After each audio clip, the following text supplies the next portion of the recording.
Hello दोस्तों, आज के वीडियो में मैं आपको बताऊंगा कि यह टेस्टर क्या है और इसे हम किस लिए उपयोग में लेते हैं। तो दोस्तों, आप सभी को तो यह पता ही होगा कि ये जो टेस्टर होता है इससे हम करंट को आसानी से चेक कर सकते हैं। लेकिन दोस्तों, हम इसमें सिर्फ फेज को ही चेक कर सकते हैं, यह न्यूट्रल को चेक करने के काम में नहीं आता है। अब आपके मन में यह डाउट होगा कि इससे हम वोल्टेज का पता भी लगा सकते हैं या सिर्फ करंट को चेक कर सकते हैं। तो दोस्तों, इस टेस्टर से हम वोल्टेज का पता नहीं लगा सकते, यह सिर्फ करंट को चेक करने के काम में आता है और यह सिर्फ फेज को ही चेक करेगा, न्यूट्रल को चेक नहीं करेगा। अगर हमें वोल्टेज को चेक करना है तो उसके लिए हमें वोल्ट मीटर चाहिए होगा। हम इस टेस्टर से वोल्टेज का पता नहीं लगा सकते हैं। अब मैं आपको बता दूं कि जब हम टेस्टर को फेज पर लगाते हैं तो इसमें का जो न्यून बल्ब होता है वह जलने क्यों लगता है। तो दोस्तों, जब हम इस टेस्टर को फेज पर लगाते हैं तो सामने से फेज तो मिल जाता है बल्ब को,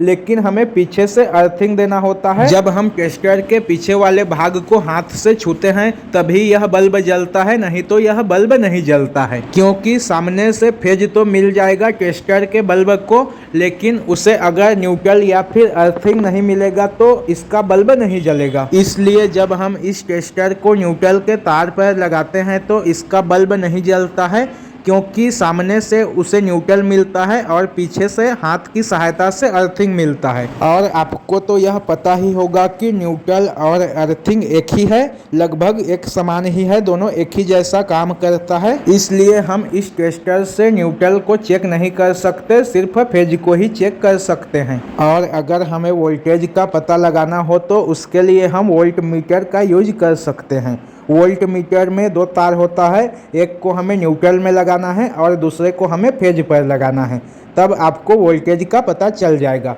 अकेले न्यूट्रल या फिर अकेले फेज से पता नहीं चलेगा।